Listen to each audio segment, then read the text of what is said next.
pensamos que las comunicaciones siempre han sido igual. No sé a quién le tocó, bueno, yo creo que a la mayoría de nosotros nos tocó la transición de cuando conocimos los teléfonos celulares. Yo todavía me acuerdo que antes teníamos en casa un teléfono de estos que se le daba vueltas, ¿no? Y cuando querías ponerle o restringirlo, hasta le poníamos un candado, ¿no? Entonces ya no podías marcar, ya no podías usarlo y bueno, éramos niños. Pero tiempo atrás, estamos hablando de mediados del siglo pasado, las comunicaciones eran todavía aún más difíciles. Había veces que enviarle el mensaje a una persona tardaba días, semanas o incluso hasta meses. Estas personas, si tenían algo importante que decir, antes pues se usaba el telégrafo, ¿no? Pero pues también estaba limitado a ciertos caracteres, no podías expresarte con la facilidad que hoy en día tenemos. Llegaron los celulares y bueno, todo eso lo cambió. Yo me acuerdo que un día llegué a la preparatoria y me enteré que habían mensajes de texto y para mí eso fue una revolución porque no entendía cómo podíamos ahora comunicarnos tan rápido. Yo me acuerdo que le decías a tus amigos, nos quedamos de ver en Plaza de las Américas a las 4 de la tarde, ¿no? Y tenías que llegar a las 4 porque no había manera de comunicarte ni decirle, oye, voy a llegar tarde, ahí espérenme, ¿no? Era a las 4 de la tarde, ahí teníamos que estar. Y esto se los cuento, hermanos, porque nos pone en contexto de la historia que les quiero comentar. Hace tiempo estaba caminando por un museo y bueno, era un museo de la Segunda Guerra Mundial y llamó, entre todas las historias, me llamó la atención la historia que hoy les quiero compartir. Un soldado japonés llamado Hiro Onoda, es él al estar ya por terminar la Segunda Guerra Mundial, tomen nota de las fechas, váyanlas memorizando para que al final ustedes entiendan lo que les quiero decir. Este soldado fue enviado el 26 de diciembre de 1944 a una isla llamada Lubang, esta isla de Filipinas, con una misión clara. Él tenía un objetivo muy marcado, el cual era invadir la isla, destruir las pistas de aterrizaje y destruir los muelles de esta ciudad, ¿no? De estas islas que tenían. ¿Para qué? Para que no las usaran sus enemigos. Y esta misión se fue acompañada de un mensaje muy importante de su comandante, y era que a toda costa ellos tenían que evitar el rendirse y desvivirse, vamos a decirlo así porque si no luego bajan el video. No podían tomar su vida, no podían rendirse ante los enemigos. Se les había dicho que en el momento adecuado iban a ir a buscarles, les iban a mandar la orden de que ya podían regresar a casa. Pero todo esto, hermanos, se complicó porque, como sabemos en la historia, las fuerzas de los Estados Unidos y la Commonwealth de Filipinas, en el 1945, para ser específicos, el 28 de febrero, llegaron a la isla de Lubang.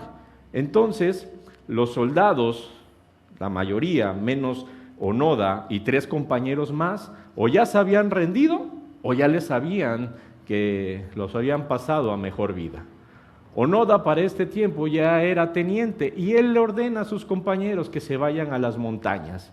Y fue en octubre de ese mismo año cuando ven folletos de estos que se acostumbraron a mandar durante un largo tiempo para avisarles, ya que no existían las comunicaciones, avisarles a todos esos soldados que estaban atrincherados en las montañas que la guerra había terminado el 15 de agosto de 1945.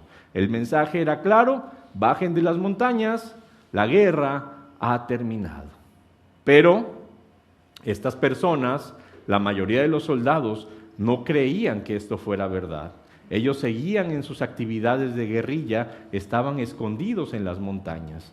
Para finales del 45, nuevamente hicieron una campaña en donde se les enviaban mensajes, se les enviaban folletos con órdenes ahora de su general, en el cual tenían que abandonar, tenían que rendirse. Para estas alturas ya tenían casi un año viviendo en la clandestinidad y al solamente tener estos panfletos como una prueba de la rendición, pues empezaron a pensar que se trataba de una trampa del enemigo.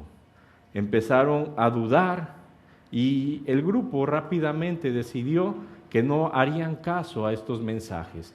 Estos mensajes no los tomaban como válidos y este pensamiento solamente se agravó cuando uno de los 4 decidió alejarse del grupo y se rindió en 1950.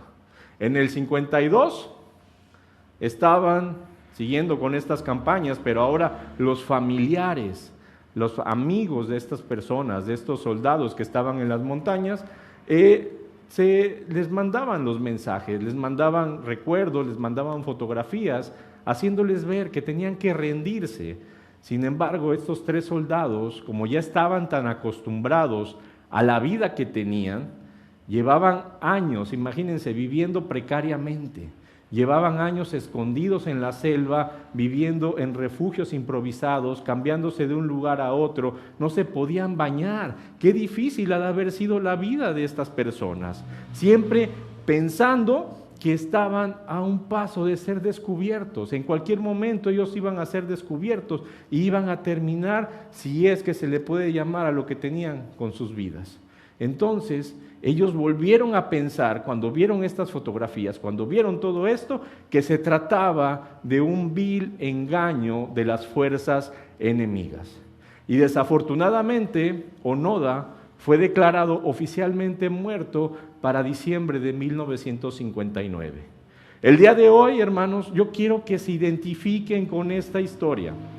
Nuestro Señor Jesucristo, en Juan 10:10, dice: yo he venido para que tengan vida, pero no solo para que vivan, sino que agrega al final, para que tengan una vida en abundancia. Otra versión dice: el ladrón no viene más que a robar, matar y destruir. Yo he venido para que tengan vida y la tengan en abundancia. Yo te invito a que analices, a que pienses rápidamente cómo está tu vida. Yo no sé cuántos años tengas de cristiano. Yo no sé si son 10 años, yo no sé si son 20 años, o a lo mejor son meses los que llevas viviendo una vida cristiana.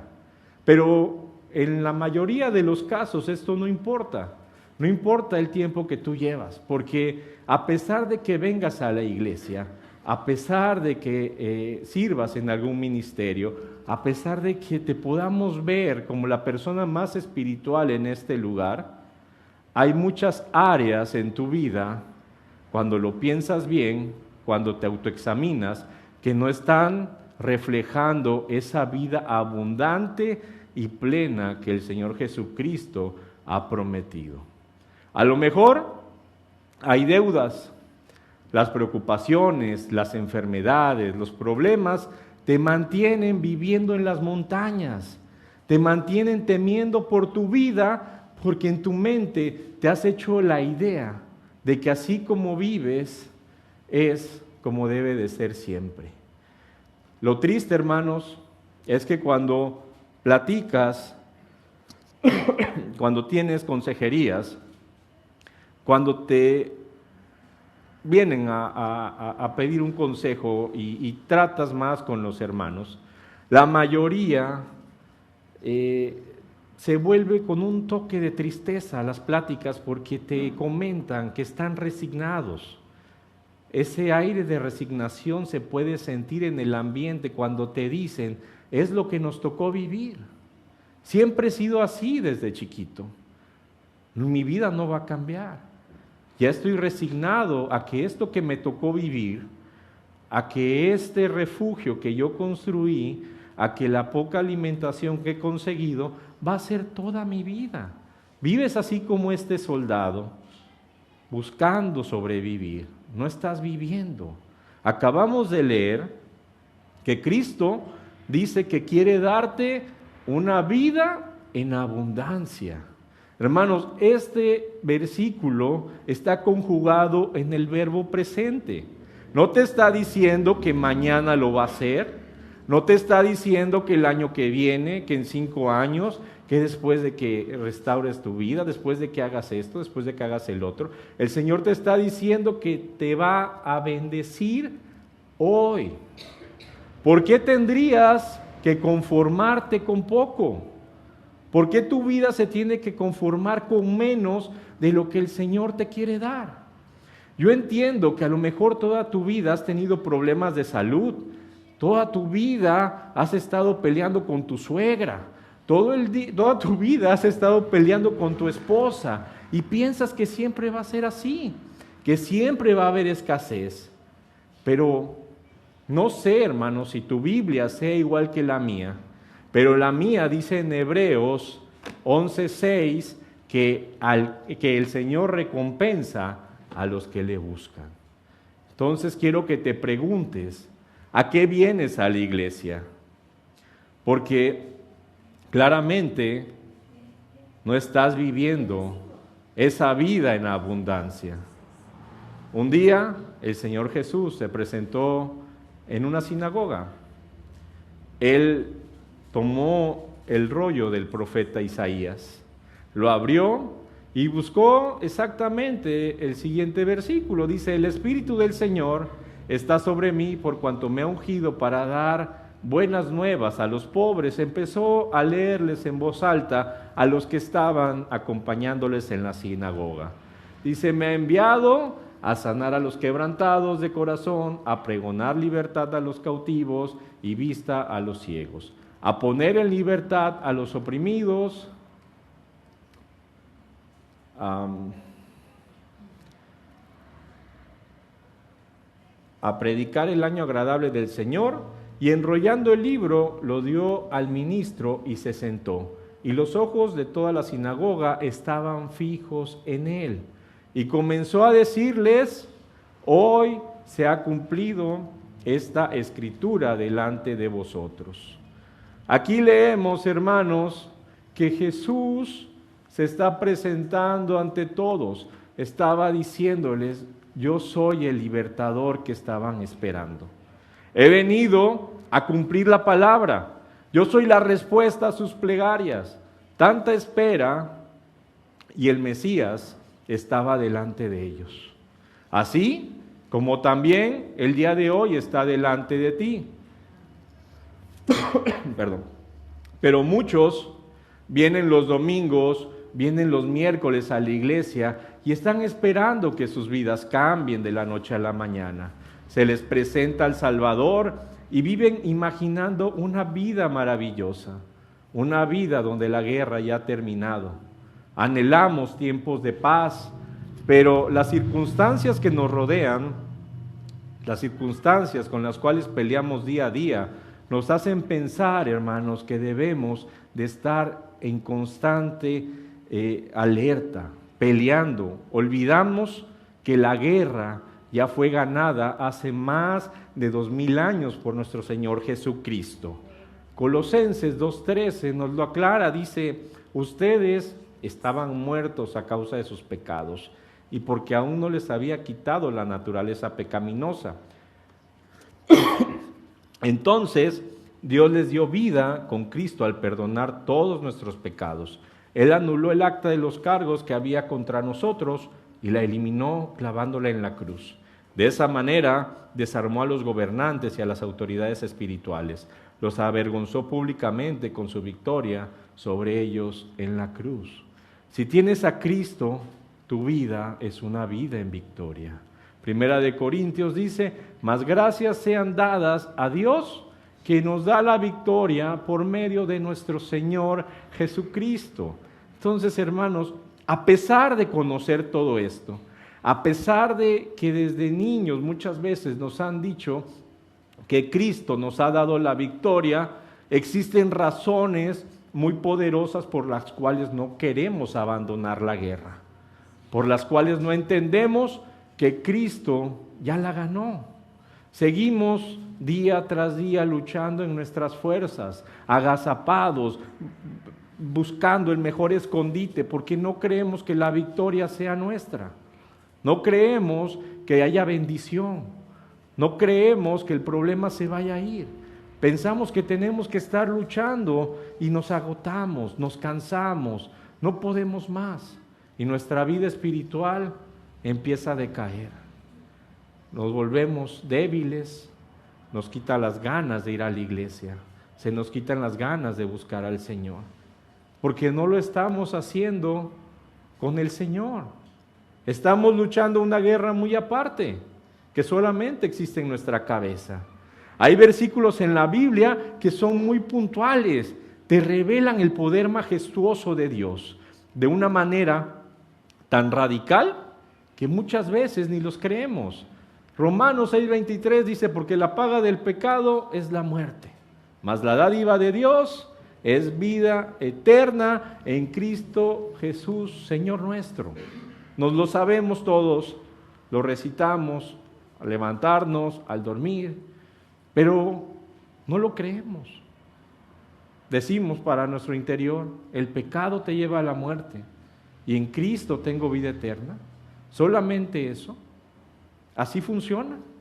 Nos podríamos llegar a cuestionar Filipenses, que dice, y la paz de Dios, que sobrepasa todo entendimiento, guardará vuestros corazones, vuestros pensamientos en Cristo Jesús.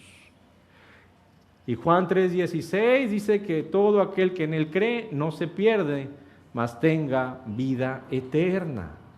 Y puedes cuestionarte, ¿a poco? Si solamente con creer en el Hijo voy a tener vida eterna. ¿No hay una letra chiquita? Yo siento como que no es verdad. Yo siento como que esto no refleja lo que podría yo sentir para que sea algo válido. Necesito más pruebas, necesito que me digan más, necesito que haya algo que yo tenga que pagar, porque muchas veces no entiendes que la guerra ya terminó, que tienes libertad, que puedes gozar de todas las bendiciones que el Señor te ha dado. Necesitas tener tú el control. Lo que sucede es que nos resistimos a la libertad que nos da Cristo. No sé si han leído estos documentales o los han visto en la tele, que hay presos que después de pasar largos años en la cárcel, de cumplir condenas muy largas, salen en libertad, pero llegan a un mundo en donde se sienten todavía incómodos, un mundo que ellos sienten que no encajan en él. ¿Por qué? Porque toda su vida, o la mayor parte de su vida, conocieron un mundo en la cárcel. Y es difícil adaptarte a esa libertad. Yo lo he vivido en ocasiones. En una ocasión yo pasé muchos meses viviendo en un campo militar. Decidían lo que yo tenía que comer, decidían a dónde yo tenía que ir, a qué hora tenía que ir, lo que tenía que hacer. Yo me acuerdo que cuando salí me preguntaban, ¿qué quieres de comer? Pues yo no sabía qué responder. Yo decía, háganme lo que quieran. No pierdes esa libertad y estás acostumbrado a lo que viviste. Cuando llegas a Cristo, cuando Él te hace libre, no tienes que estar pensando en lo que dejaste. No tienes que estar pensando en eso que vivías antes. Muchos tienen miedo. Lo nuevo les paraliza. El miedo te puede llevar a sentir que no eres suficiente. Puede hacerte creer que estás dudando de esa libertad que Cristo te ha dado. Un día, el Señor liberó a 600,000 personas, su pueblo, el pueblo de Israel. Él les dijo, van a salir de Egipto y les voy a dar una tierra llena de abundancia, una tierra donde fluye leche y miel, y los llevó al desierto. 11 días, 12 días estuvieron vagando por el desierto, y ya que estaban a punto de entrar a esa tierra, cuando el Señor los llevó al límite, a la frontera, ellos decidieron mandar a 12 espías. Necesitaban entender a lo que se iban a enfrentar. Se dividió en 2 grupos, fueron 10 por un lado y 2 por otro. hasta el día de hoy, la palabra nos sigue mostrando cómo hay dos maneras de comportarte cuando las bendiciones de Dios están a punto de llegar a tu vida. La mayoría de estos espías regresaron diciendo que era imposible conquistar esa tierra. Ellos dijeron que era mejor regresar a esa vida de esclavitud, que era mejor regresar a la precaria vida, a la escasez que tenían en Egipto, porque a pesar de que vivían en servidumbre, tenían la esperanza de que lo básico no les iba a faltar. Ellos decían, bueno, pues sí, ahí está la bendición, pero a lo mejor morimos. Mejor regresamos a lo que ya conocemos. Y así, hermanos, en su corazón, no importaba qué tan grande fuera la bendición que estaba delante de ellos, en su corazón seguían siendo esclavos. Ellos seguían sintiendo que pertenecían a ese lugar de esclavitud del cual habían salido. Y la otra manera de pensar nos la muestra Caleb y Josué. Dice en Números 14:7, y le dijeron a toda la comunidad israelita, la tierra que recorrimos y exploramos es increíblemente buena. Si el Señor se agrada de nosotros, Él nos llevará salvo a esa tierra y nos la entregará. Es una tierra fértil donde fluye la leche y la miel.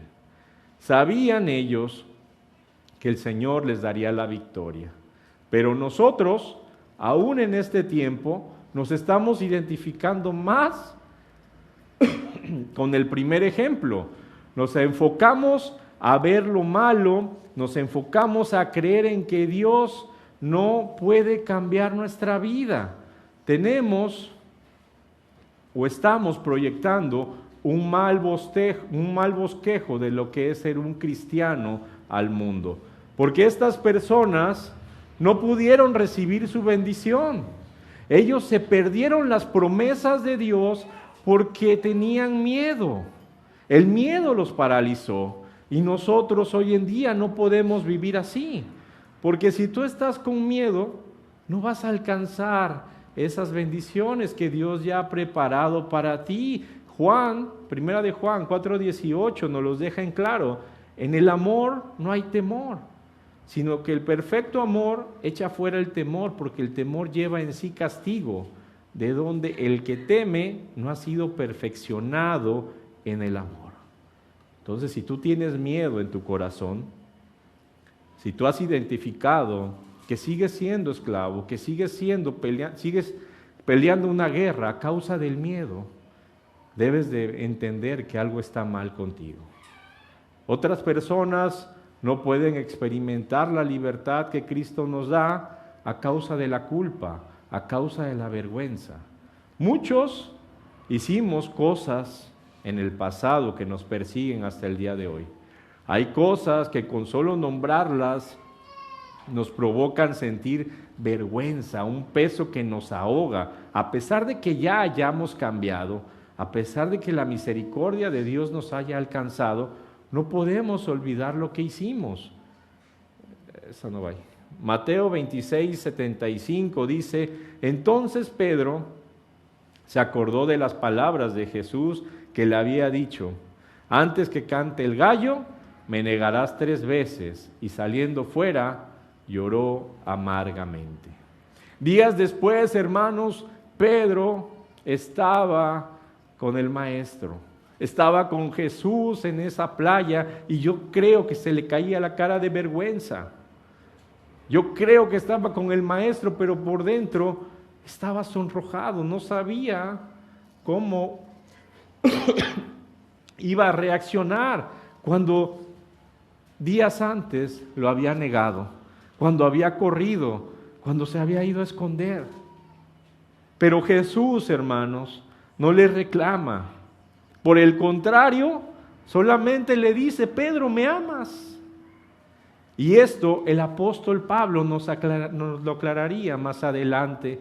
Dice 2 de Corintios 5:17, de modo que si alguno está en Cristo, nueva criatura es. Las cosas viejas pasaron, he aquí, todas son hechas nuevas. Y es que, hermanos, es imposible que a estas alturas de nuestras vidas no haya no hayamos cometido barbaridades, no hayamos cometido cosas que no nos enorgullecen de platicarlas en una mesa, pero no debe de ser motivo por el cual sigamos viviendo en esa esclavitud. Santiago dice: hermanos, si alguno de entre vosotros se ha extraviado de la verdad y alguno le hace volver, sepa que el que haga volver al pecador del error de su camino, salvará de muerte un alma y cubrirá multitud de pecados. Entiende, hermano, que la gracia de Dios es suficiente para cubrir nuestros pecados y liberarnos de la vergüenza perpetua. Y el último punto del cual te quiero hablar, yo creo que es el más triste, es el más difícil, porque la mayoría pasamos por él, y es la desconfianza en la promesa. Aquí es donde muchos se pierden, aquí es donde muchos estancan su vida espiritual, porque no le creen al Señor. Pensamos a menudo que las cosas deben de ser de una manera. Pensamos que las cosas deben de ser como yo me las imagino, porque si no, el Señor nos está fallando. Empezamos a desconfiar de Él. Hoy llegaste a la iglesia y te aseguro que saludaste a tu hermano y le preguntaste: ¿cómo estás? Y él te dijo: bien, bendecido. ¿No? Hay otros hermanos con más tiempo que ya lo tienen más ensayado y te dice: bendecido y en victoria, ¿no? Pero ¿qué pasa cuando en la semana se te acaba el gas? Cuando no hay para pagar el mandado, cuando no te alcanza para pagar la luz, para el camión, no sabes cómo vas a llegar a fin de mes. Esa victoria que declaraste ya se fue, se esfumó. No te alcanzó la victoria ni la bendición que decías tener. ¿Por qué? Porque desconfiamos de la promesa. La promesa se trata de creerle a Dios aún cuando no vemos que las cosas se están materializando, cuando no vemos lo que anhelamos. Sara y Abraham pasaron por un problema similar. Ellos tenían la promesa de Dios, Dios les había prometido un hijo, y Sara decidió que era buena idea ayudarle a Dios. Creyeron que podían tomar su lugar y como no veían otra solución humanamente posible, decían: ya estamos viejos, ¿cómo le voy a hacer? Esto no va a funcionar, no podemos seguir esperando. Quisieron hacer el trabajo de Dios. Sabemos lo que pasó a causa de esta desobediencia. Sin embargo, años después el Señor tuvo misericordia de sus vidas. Él les concedió un hijo a través de Sara, y como era el plan original, como Él lo había prometido, fue como se cumplió. Sin embargo, nosotros, de igual manera, hermanos, nos desesperamos. Nosotros nos aferramos a realizar las cosas como nosotros humanamente creemos que deben de ser. Pensamos que es lo correcto, gracias, olvidando que el Padre ha preparado cosas aún mejores para nosotros, cosas que ni siquiera podemos imaginar. Pero ahí estamos nosotros, hermanos, duro y dale, queriéndolo hacer en nuestras fuerzas, queriendo correr para donde el Señor no te dice. El Señor te dice: para allá no es, y tú dices: no, sí, para allá, porque allá voy a hacerla. Allá ya me dijeron que el doctor me va a curar. Allá ya me dijeron que hay mejor trabajo. Allá, cuando ni siquiera consultas a Dios antes de hacerlo.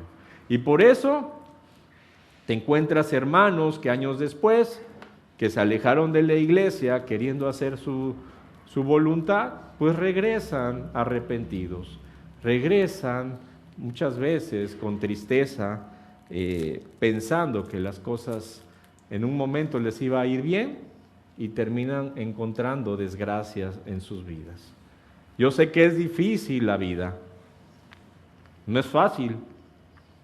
Cuando crees que vas avanzando, llegan pruebas, llegan las adversidades, te metes en desiertos, hay consecuencias de actos que hiciste y ahora estás pagando, y estás ahogado muchas veces hasta el cuello. Parece que no hay una solución y sientes que vas a perderlo todo, o incluso puedes sentir que tu vida no vale. Y justo es ahí donde el enemigo te quiere. Quiere que te consumas por la realidad que te ha formado el mundo a tu alrededor. Pedro, cuando vio al Señor Jesús caminando sobre las aguas, él le dijo: Señor, quiero caminar contigo. Llámame, voy contigo. Y él salió con fe y empezó a caminar. Yo sé que Jesús, así como con Pedro, un día cuando tú le recibiste, le dijiste: Jesús, quiero caminar contigo. Y ahí Él está a tu lado, pero te pasa lo mismo que le pasa a Pedro.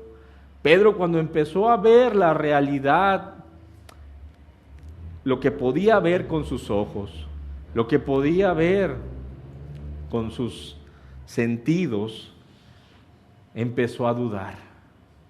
Igual cuando tú volteas y ves los problemas, cuando tú empiezas a ver que las cosas no son tan sencillas, que las cosas humanamente no pueden funcionar porque estás limitado a tu capacidad mental, a tu capacidad, a tu fortaleza que tú tienes y no en las fuerzas de Dios. Es ahí cuando te empiezas a ahogar y olvidas que el que tiene el control, olvidas que el que te va a rescatar, el que está ahí para sacarte si te hundes, es Cristo. Eclesiastés 10:7 dice: vi siervos a caballos y príncipes que andaban como siervos sobre la tierra. Este versículo me gusta mucho, hermanos, porque cuando llegan momentos en mi vida que me siento incapaz de resolver alguna situación, me hace ver que puedo estar actuando como si fuera una persona por debajo de la posición que Cristo me ha dado. Todos aquí somos príncipes delante de Dios, somos sus hijos, y a veces estamos actuando o bajándonos de las bendiciones que Dios nos da.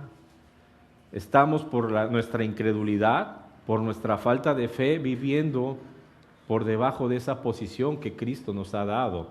Y lo triste es que perdemos las bendiciones, esas bendiciones que Dios ya preparó para nosotros, y olvidamos que el que está en nosotros es más grande que el que está en el mundo. Olvidamos que Dios es más grande que las adversidades que nos topamos en el día a día. Gálatas 5 dice: estad pues firmes en la libertad con que Cristo nos hizo libres, y no estéis otra vez sujetos al yugo de esclavitud.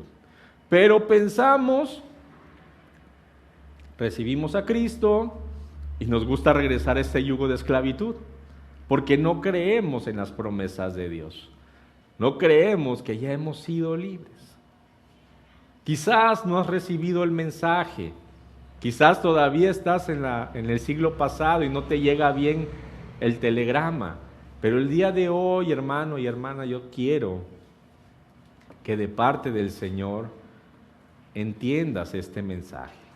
No tienes por qué acostumbrarte a vivir en escasez, no debes de acostumbrarte a vivir en humillación, no puedes vivir con dolor, con ansiedad, porque de todo eso el Señor ya te hizo libre en la cruz del Calvario.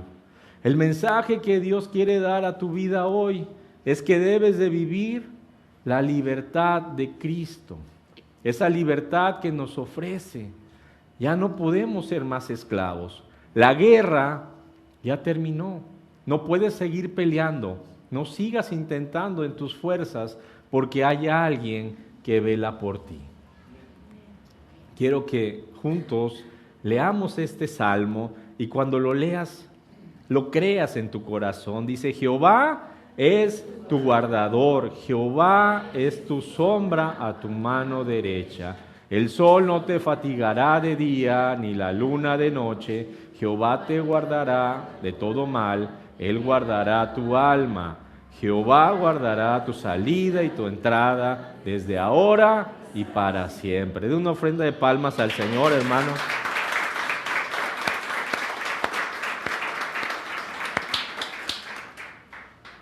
De los 3 soldados que quedaban en la montaña, el 7 de mayo de 1954, Shimada, que era uno de los que acompañaban al personaje Onoda, fue muerto por disparos que efectuaron un grupo de búsqueda que trataban de detener a los japoneses. Solamente quedaba Kozuka y Onoda.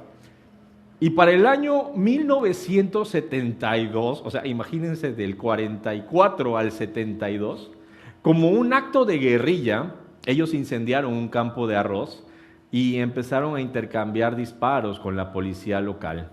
Kozuka terminó muerto, pero al identificarlo, tuvieron la esperanza de que Onoda siguiera vivo. Empezaron a mandar equipos de rescate, a pesar de que en el 59 ya lo habían declarado muerto. Enviaron a algunos grupos de búsqueda, no tuvieron éxito. Y fue hasta 1974, 2 años después, que un chico que salía de la universidad, Norio Suzuki, él se propuso 3 cosas en su vida. La primera era encontrar al teniente, la segunda era encontrar a un panda y la tercera era encontrar al abominable hombre de las nieves. Solamente tuvo éxito en la primera y encontró al teniente en las montañas. Onoda, a pesar de su desconfianza, no le pareció que este chico representara una amenaza para él, por su corta edad y la manera en la cual iba vestido. Escuchó todo lo que le contaba con mucha atención, donde él le decía que Japón se había rendido, que la guerra habría terminado, que el mundo que había dejado ya era muy diferente, que existían nuevas tecnologías, todo de lo cual él se había perdido. Él, a pesar de escuchar todas estas noticias que eran buenas, nos pasa igual, ¿no? Escuchamos todo lo bueno que tenemos por delante, todas esas bendiciones que el Señor nos da. Pero este soldado se negó a rendirse, se negó a bajar de las montañas y tuvieron que traer al que era su comandante en jefe en el momento que lo enviaron a esa misión para informarle de la derrota de Japón. Este le ordenó de poner sus armas 30 años después. Al momento de abandonar esas montañas, su fusil todavía servía, contaba con 500 municiones útiles y varias granadas de mano. Perdió 30 años en una guerra que solamente estaba en su cabeza. Yo te pregunto el día de hoy, tu vida, tú estás actuando como si la guerra aún no hubiera terminado. ¿Has aceptado verdaderamente el sacrificio de Jesús o solamente vienes a ocupar un lugar? Hoy quiero que sepas que la guerra está ganada. El Señor ya ganó la guerra contra el pecado, la muerte ha sido vencida. Nuestro Señor Jesucristo nos ha dado esa confianza. No tenemos que vivir como si estuviéramos todavía en guerra. No tenemos que ser esclavos del pecado. No tenemos que ser esclavos de la culpa o del miedo. Jesús ya pagó el precio por ti y por mí en la cruz del Calvario.